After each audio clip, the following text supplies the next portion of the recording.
ध्ययेत् शारदचन्द्रसुन्दरमुखम् ताम्रारविन्देक्षणम् भक्ताभीष्टवराभयप्रदकरम् कौपीनमात्रोज्ज्वलम्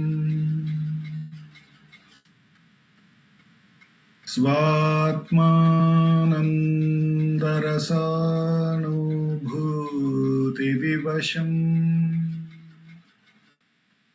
सर्वानवद्याङ्गकम्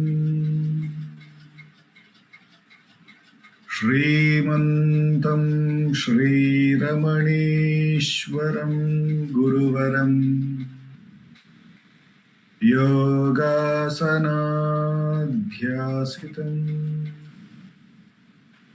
ध्यायेत् श्रीरमणीश्वरम् ध्यायेत् श्रीरमणीश्वरम् ध्यायेत् श्रीरमणीश्वरम्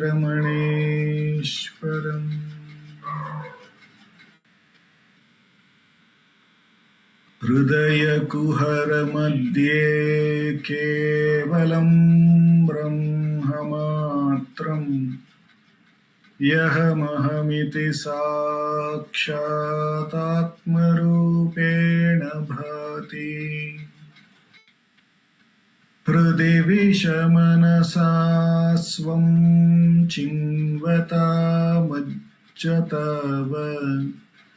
पवनचलनरोधात् आत्मनिष्ठो भवत्वम्। Namo Ramana. We will commence the Friday Atma Vicharam by listening to Bhagavan's Upadesham, which is in the form of a question and answer, and I have been reading from the book Ramana Answers, Self-Enquiry, 1900 to 1950, a compilation of all the questions put to Bhagavan on the subject matter of Atma Vichara, self-enquiry, and Bhagavan's answers to that. These questions and answers are between 1900 to 1950, and it has been wonderfully compiled for us by our founder, President Sri A.R. Natarajanji. And we are looking at the question between 1936 to 1950. And we are looking at the 102nd question. After meditating on this question by the abundant grace of the Master, we will have a 20 minutes Atma Vichara practice. Revati, I forgot to get my mobile. Could you please keep time for me? Thank you. And after the 20 minutes Atma Vichara session, we will have our President Sarada, who would be talking about Atma Vichara as it has been contemplated in Ramana Gita. Ramana Gita is again a question and answer that is compiled by Ganapati Muni in Sanskrit verses. Those are again questions put to Bhagavan by many devotees on the subject matter of Atma Vichara. And then finally, we will have the concluding prayers to Bhagavan. And this week's question, the 102nd question, the devotee is asking, the mind is fickle and wandering. How to control it? The question is, the mind is fickle and wandering. How to control it? And Bhagavan answers, if you at once direct your attention to the question, who is the individual to whom this fickleness occurs? the tossing of the mind to and fro ceases. So Bhagavan's answer is, if you at once direct your attention to the question, who is the individual to whom this fickleness occurs, the tossing of the mind to and fro ceases. And this is obviously a very important question in the path of sadhana for all of us, that the mind fickles. And obviously, we notice that the mind fickles more when we are in Atma Vichara or when we sit in meditation. And when we are not in meditation, not in Atma Vichara practice, we feel it is okay for the mind to fickle and wander. But if we were to very seriously take how to control that fickling mind, whether we are in meditation or not in meditation, then this question, how to control it, Bhagavan's answer becomes very important for us to contemplate on. He's saying, if you at once direct your attention to the question, instead of questioning how to control it, if you question, who is the individual to whom the fickleness occurs? If that is our attention directed to, instead of our attention directed to a solution on how to control, if our attention is directed to the one to whom this fickleness occurs, we question that person, then Bhagavan says the mind tossing and to and fro ceases. Now obviously, this individual to whom the fickleness is happening, whether we are sitting in Atma Vichara or we think that we are occupied in the world, kept the Atma Vichara for a specific time, like right now we are dedicating our time and for Atma Vichara, and all other time also this individual is there. The same individual is now sitting for Atma Vichara. The same individual is there even in other times. That's what I wanted to say.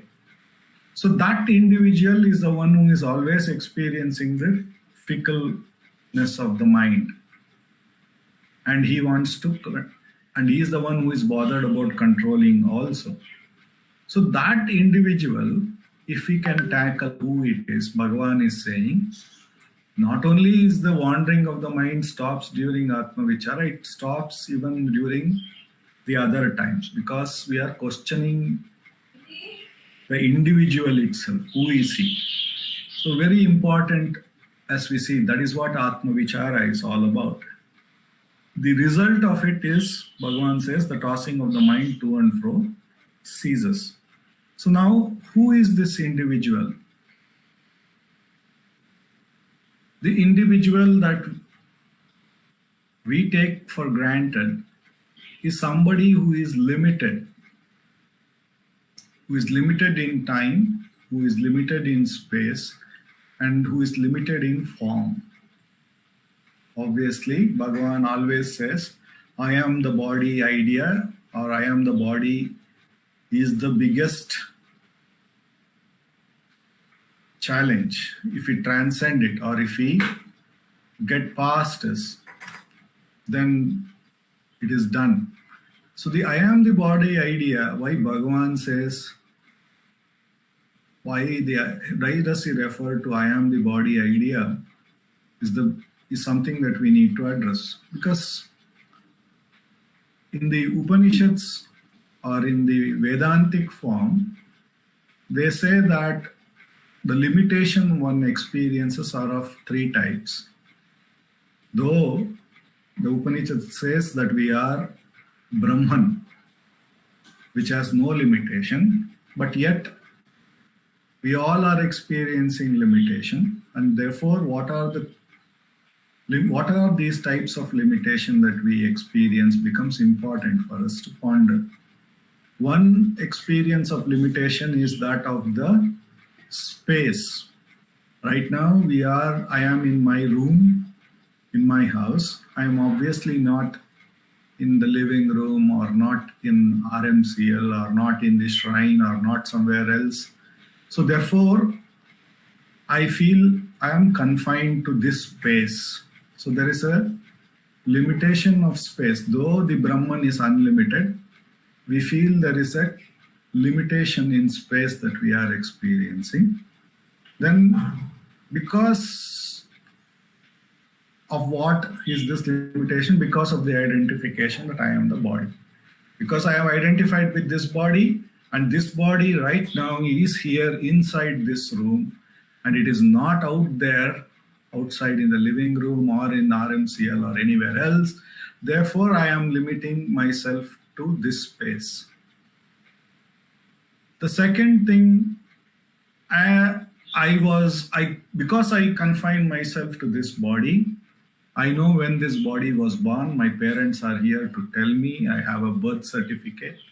So therefore, there is also, I know a timeline before which I think I was not there, and I know now I exist, and there will be, I have seen many other bodies pass away, and therefore I know that I will not be there sometime down the line. So therefore, I am not experiencing my continuum. I am not experiencing my nityata. I am experiencing a confined time within which I am experiencing. Even in that body, I experience it only in the waking state, so to say. So very important for us to recognize that by identification with the body, the identification in the space is happening, or limitation in the space is automatically created. The limitation in time is automatically created in us. And this identification with the body, why is it the identification of an individuality? It is very beautifully said in Vedanta. If I see that photo of Bhagavan which is above me, it is that photo alone. It is not some other photo. There may be other photos of Bhagavan, but none of those photos can become this photo. So therefore, the moment I objectify, or it takes a form, it becomes unique. It becomes unique and separate from all of the rest. It may be the same pose of Bhagavan sitting, or same size, dimension, yet that photo will never become this photo. Likewise, when I become this body, I become unique. I become something very limited, and therefore I am experiencing something which is limited in time. I become something which is limited in time, limited in space, and very unique. This is the limitation that we experience. And Bhagavan is asking us to question that limitation. He's asking us to question that limitation, because the moment we hold on to this limitation as real, and the most important thing that we need to see is, moment I subject myself to a form, the other two limitations come. It is like a buy one and get two free sort of a thing. So moment I limit myself to the body, I get the other two, which is I am limited in space and I am limited in time, comes with that. Now, if I am not limited to the body, when can I experience this? Bhagavan brings the sleep to us. He says you are not confined to a body then. You're not confined to an object. Then the whole of the other two limitations also go away. The limitation of I am in time and I am in certain space. I don't know where I am. Once I am subjected to sleep, I don't know whether I am in Bangalore or I am in Canada, or I am in some other house, or wherever. That space goes away, the time goes away. I'm not aware of time, I'm not aware of the object. So all of these go away. And I also experience that in after waking, I can see that these none of them were, and I also recognize that I am in my true nature, not subjected to this limitation. So it is my own grasping, my own holding of this form is creating a limitation in time and space. So therefore, Bhagavan is asking, and with that, because I am limited to this form, then there are some forms which are not mine. All of that happens, and therefore the mind is now, in the next question, Bhagavan actually very beautifully answers. The mind actually now is subjected to owning something which it is not having. So it fickles, it goes to and fro. I don't have this, I need it. Or we can say the mind is then is continuously seeking that which it does not have. Suppose I am watching a YouTube movie, something I did not know, I want to know. Or something I do not have, I want to buy. Anything we can see, all of our morning to evening experience of the mind, we can see it is looking for something new that it did not have again and again and again. So therefore, the mind fickles. That's why Bhagavan says, put your complete attention to the question, who is the individual to whom this fickleness occurred? Know about him.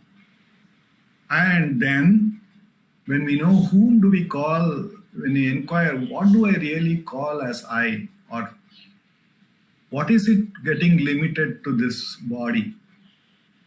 When I inquire, and which is Bhagavan has put it in the form of a question, who am I? To whom is this thought? Me, then who am I? And when I inquire like that and go to the real source, the source of all of it, then Bhagavan is saying, then the mind will cease to fickle and the mind will come to a rest. And this is a very important exercise, not only when we do it in meditation or in Atma Vichara now, but Bhagavan says that the current of that will keep us in that state in all the time. In fact, when we really get to the source and we get identified ourselves with the source, Bhagavan says that even though the activities of the body and the mind is going on, one is always identified with the source because that is the reality. So the body, which is a limitation, which is an object, we animated by that force and doing whatever it has to do. The mind may be animated and doing what it has to do, but one no more identifies oneself with the body, one identifies with the true source. And therefore the inquiry, who am I, is very, very important for us to address, says Bhagavan. The abundant grace of Bhagavan, with which alone we have come to this most direct path. For the next 20 minutes, let us practice Atma Vichara.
Namo Bhagavate Shri Ramanaya.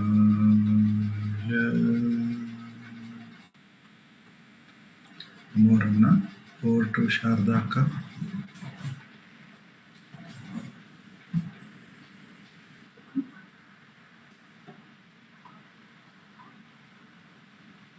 Sure.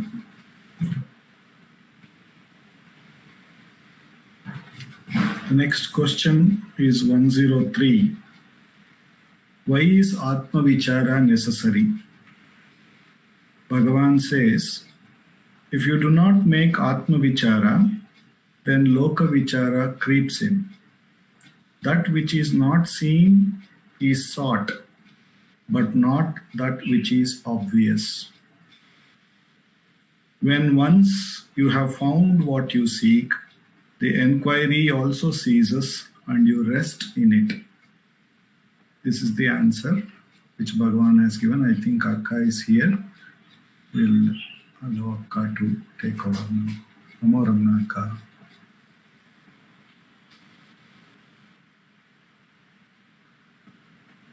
Okay.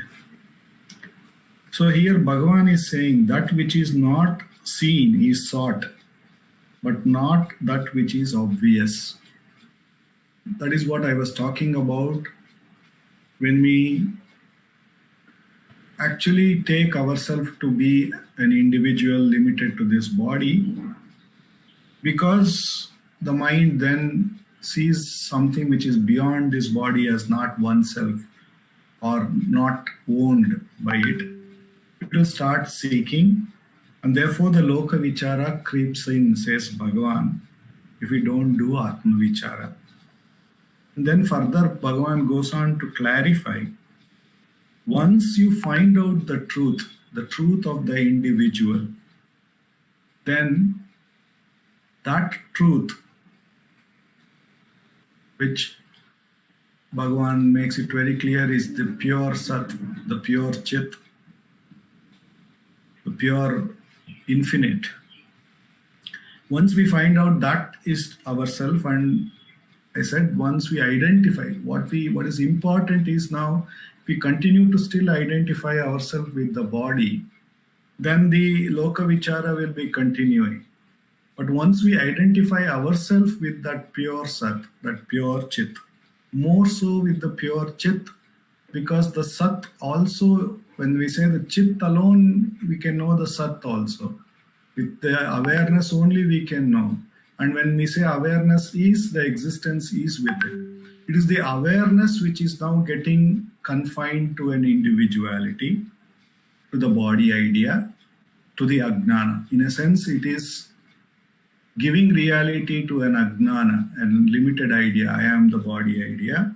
And therefore the Loka, which the mind feels something is not me, and therefore the mind continues to look for, keep seeking. And that is why Bhagavan says, when you direct the question, to whom is this individual, and get the true Gnana. And once, see, we are now holding on to Ajnana and we are experiencing it. In the sense, I am giving it reality and holding on and continuously practicing that Ajnana. Therefore, I take this to be my body, I make up for it, I identify with it. If anybody scolds, I get upset. All of this is happening. But once the true Gnana is found, and that is what I hold on, then I am not holding on to any object. And when we saw holding on to the body is holding on to an object. And when we don't identify with any object whatsoever, then what happens, Bhagavan says, is we would have found what you seek. So there is the consciousness is still not holding on to any object. And then the enquiry also ceases, because there is no more any differences that are coming for the one to inquire. It becomes still and it ceases, and you rest in that stillness. That is why Atma Vichara is necessary. Bhagavan is saying it. We will contemplate more on it in the next week. Now Akka is there.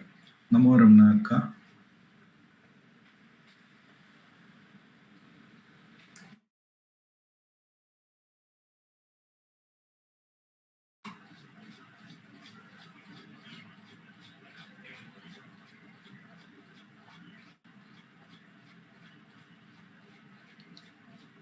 Okay. Until Akka says Namo Ramana, we'll continue to contemplate on this. And the important thing is that our confinement or objectifying of ourself to something which is the body idea, which is, again, it's an idea. It's therefore, it's called the Jiva Bhava. It's a Bhava, idea. That brings about all the problems we saw. Therefore, that is Ajnana. That we need to inquire. What do I really refer to as I then? I need to inquire. Now I am saying I am this body. But what is that real I? What is that? That when we inquire, we see it to be the pure awareness, the pure being.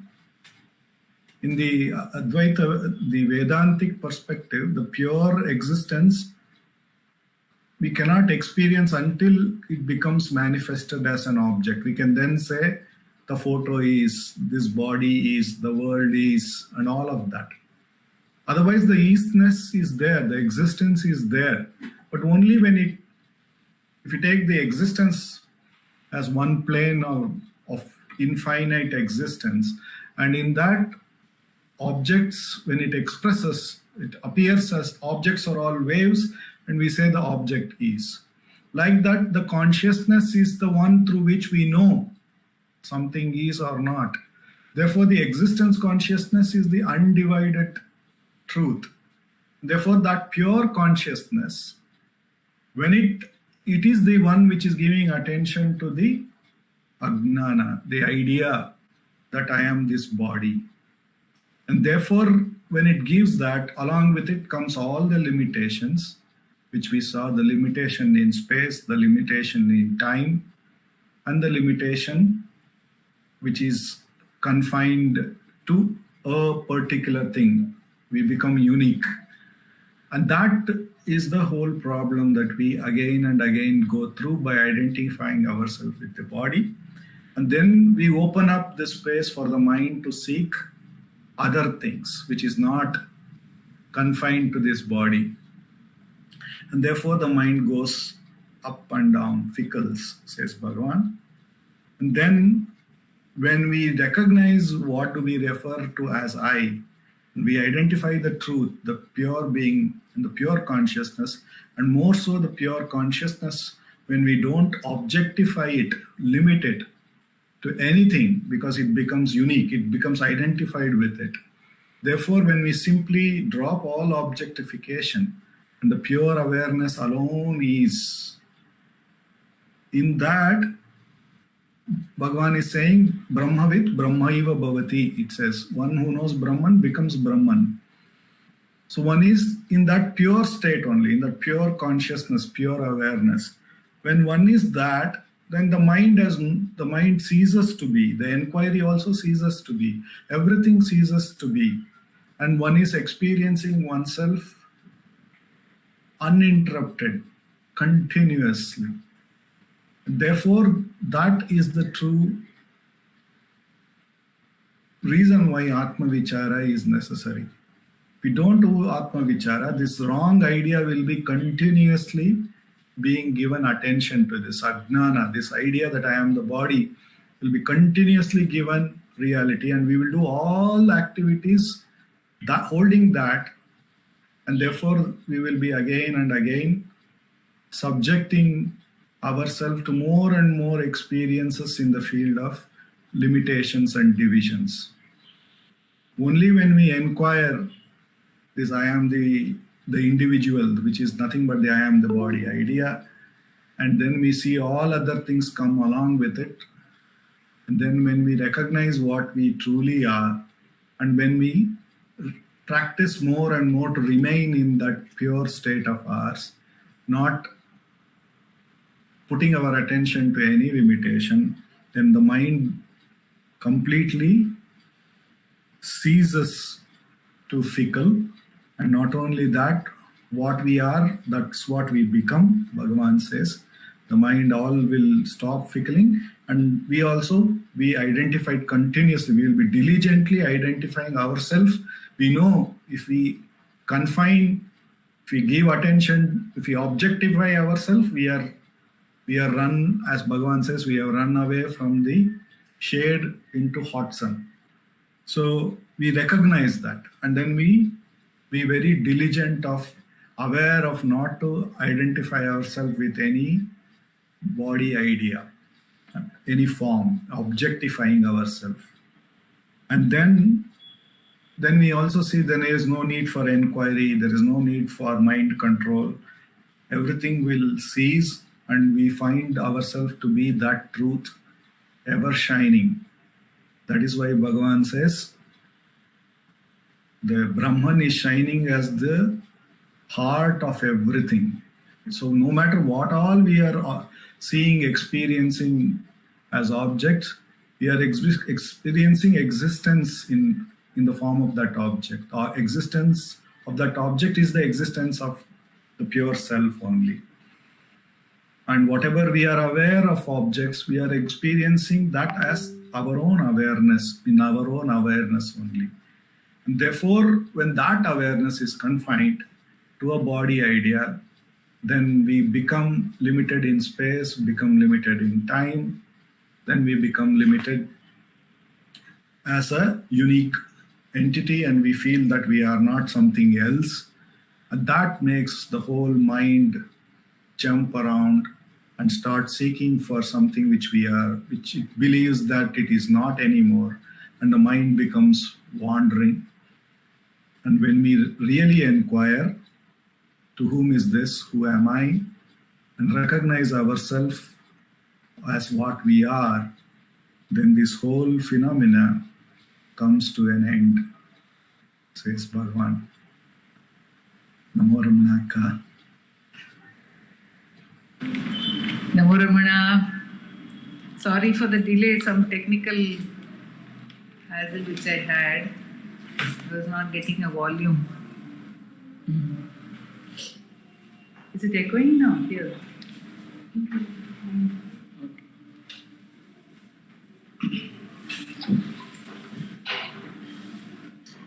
Namo Ramana. Prostrations to Ramana, shining as the self in all beings. By the immense grace of the self, manifest as Ramana, we are meditating on the verses of Ramana Gita, and we are on the 11th chapter. Let us just maybe look at a couple of verses today. We were on the verse which says, the last verse which we dwelt on, Majjatam ghora samsare vyapratanamitastatah dukkham mahatti tirshunam tvameka paramagatihi. So it said that you are the supreme refuge for those tossed about hither and thither, immersed in this terrible world and struggling to cross this great sorrow. Majjatam ghora samsare vyapratanamitastatah. This very horrendous samsara, one is immersed in it, and there is terrible sorrow on account of that. For such people, their only refuge, Tvam Eka Paramagatihi. You are not just a Gati, you are the Paramagati. So, what is self-enquiry for us? There are many solutions we can have for our problems. Many solutions. And we look at options. See, at the moment we have a problem, the first thing we will do is think of a solution. Try to find a solution. Is this the answer to the solution? I need to go to that place. How will I go? Shall I go by auto? Shall I go by bus? Shall I go by car? If car is not available, then shall I book some other vehicle? Or is it the best way to go by metro? So we look at, this is a physical situation, right? But there are some issues which we don't really seem to have a solution for those issues. Nonetheless, the mind keeps dwelling. Say there is some disturbance in the mind of someone, in our own mind, or in the mind of somebody who is close to us. So what do? Immediately, we look at a solution for that disturbance. What is the disturbance? The disturbance, say for example, the disturbance is, there's an old person in our house, that person is lonely. Now what can we do to solve that problem? We try different solutions. We may tell them, we may give them something to read if they're capable of reading. We may put on a television for them, or if they're not capable of seeing the television, if they're not capable of reading, we may try to see whether we can spend some time with them. If that is not possible, then we may try to see whether we can get a companion for them, somebody who can come and spend time with them. In some way, how to alleviate their suffering. This is the thought which comes to us, right? That is Gati. But what is Paramagati? What is the supreme solution? The supreme solution is to inquire whether this whole situation is real or not. If I am seeking a solution for my every problem, I might find the solution also. Sometimes we find solutions, sometimes we don't find solutions, sometimes we accept that we cannot find a solution and that itself becomes a solution. But what is the Paramagati? Tvameka Paramagati is what Ganapati Muni is said in this verse. Tvameka Paramagati. You are the supreme refuge. You are not an ordinary refuge. You are not a temporary palliative. you're the permanent solution. Why? Because one of the great sages would say, Ramana does not answer the problem, he dissolves the problem. He does not give a solution to the problem, he dissolves the problem itself. The problem itself is not there. Because for whom is the problem? For whom is this ghora samsara? For whom is this dukkha mahatti tirshu nam? For whom is this?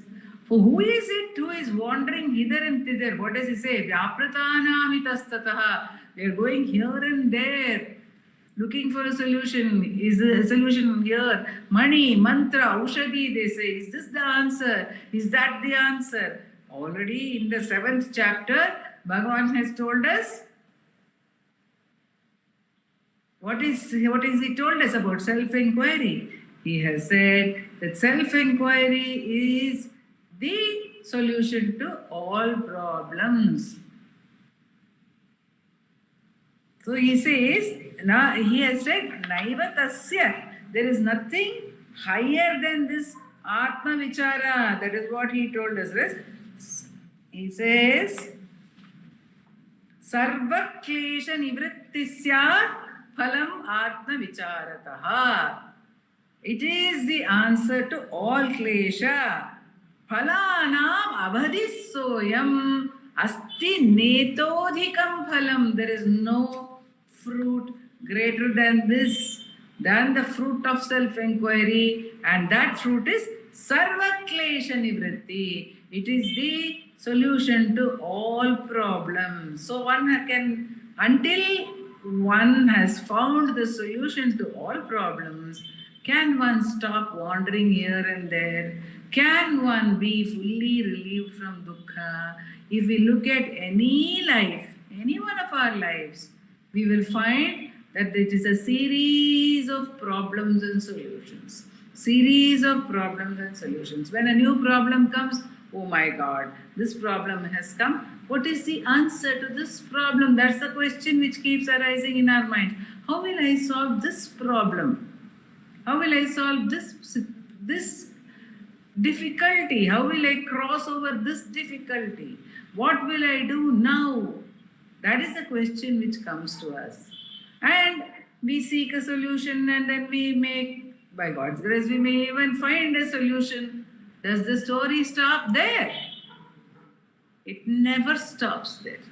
Another problem arises, and there is another seeking of another solution. So this is endless. And therefore, when Muni very sweetly praises Bhagavan for us, and he says, Tvameka Paramagati, he is reminding us that Bhagavan is the supreme solution. Why? Because in this earlier verse, in this itself, he has told us, no. He has said that you are ever Tvayeva Paraman Nishtha, because Bhagavan is ever abiding in that state. And Tvayeva Vishadamatihi, because he also reveals to us how the pure mind will function in this world. And he has attained Labdhavanasi Vijnanam Yoginam api Durlabham. Because of that, you are the Paramagati. He says, Muni says, and then he goes on to describe his divine vision of Bhagavan. Pashyami deva dattena jnanena tvam muhurmuhu brahmanyanam varam brahma subramanyam narakritim. He says, by divinely gifted vision, devadattena jnanena, because of the devadatta jnana, because the gift of jnana or the vision which I am having, which is divinely gifted to me, what do? Pashyami, I see. Whom? I see you. Pashyami tvam. How? When? Muhurmuhu. Again and again and again, I am seeing that you are Subramanya in human form. And who is Subramanya? he has given here a definition of Subramanya. Brahmanyanam varam Brahma.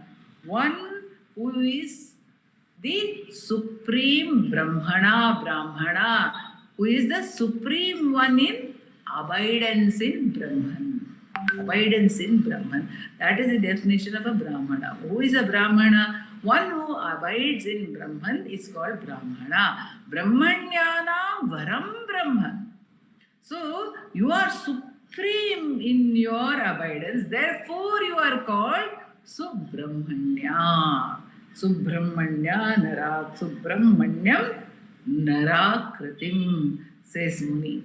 And if you go to the legend part, Subramanya, this legend is described by Muni in a verse in Ramanacentre, where he says, Omkararthamupadisho bhagavate pani manoharine tatayapyupadeshtu mudyatamabhut kinchitvadiyam mukham jeshtasyadya sahodarasya gurutam prapnosi dhi gauravat subramanya kanishtatam apigata sarvadhikastvam gunaihi. He says, you are, O Subramanya, you have become supreme. Why? Because you taught the import of Om to Brahma. You taught the import of Om to whom? You taught it to Shiva, our father. And then you have come now as the guru of your elder brother. But what did Subramanya do? It is said in the legend that he told Brahma, or he imprisoned Brahma. He said, no more your creation. Why no more your creation? Because in your creation, people are caught in the grasp of ignorance. Why should people be caught in ignorance? Why is it not possible that everyone is in the jnana sthiti? And it is said Subramanya started creating, and in his creation, everyone is an Atmanishta. Everyone is a jnani. Of course, the story goes on that such a creation is against the principles of creation, manifestation, because manifestation means relativity, and therefore Shiva came to him and said, why all this?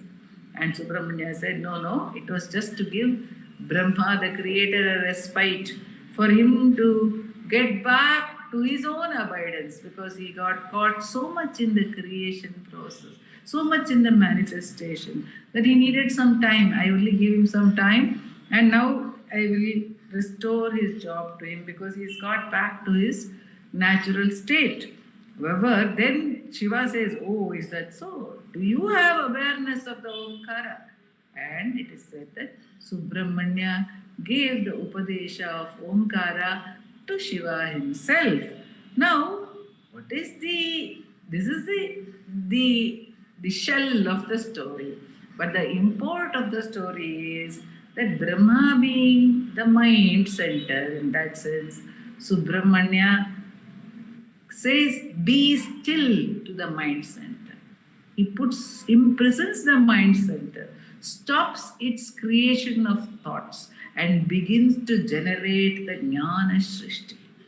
The Jnana Srishti. This is what Subramanya does.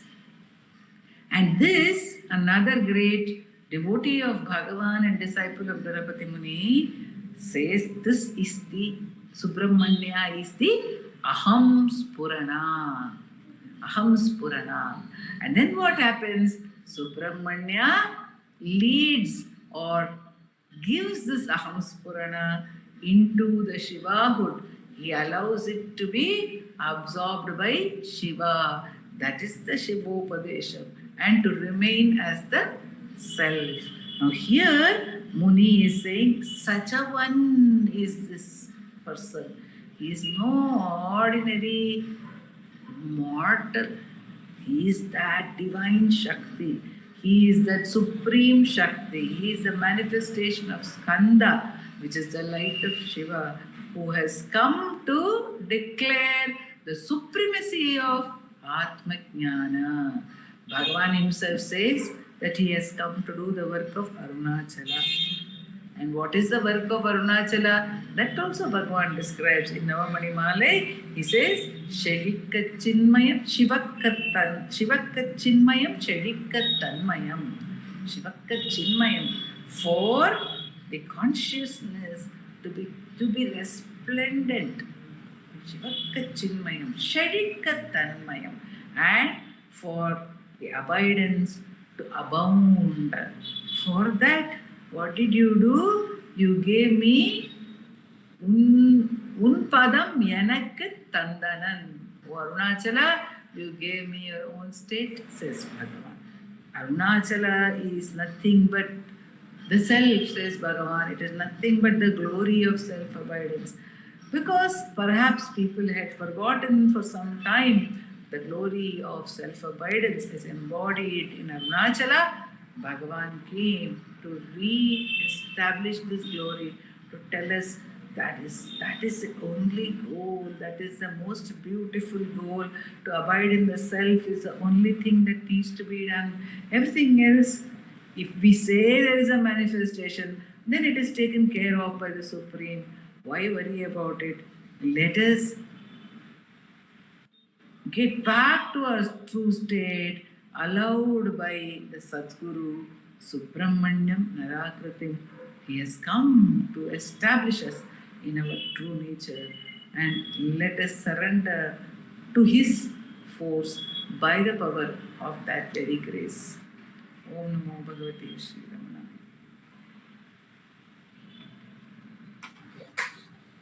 Namo Ramanaka, Namo Ramana. Apara Satchit Sukhabarirashe Yasyormimatram Bhuvanam Samastam Guhahitam Tam Ramanam Gabhiram Chintavihinam Hrudi Chintayami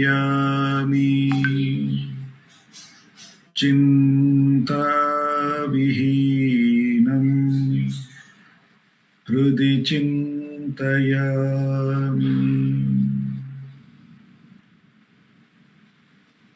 Namo Ramana.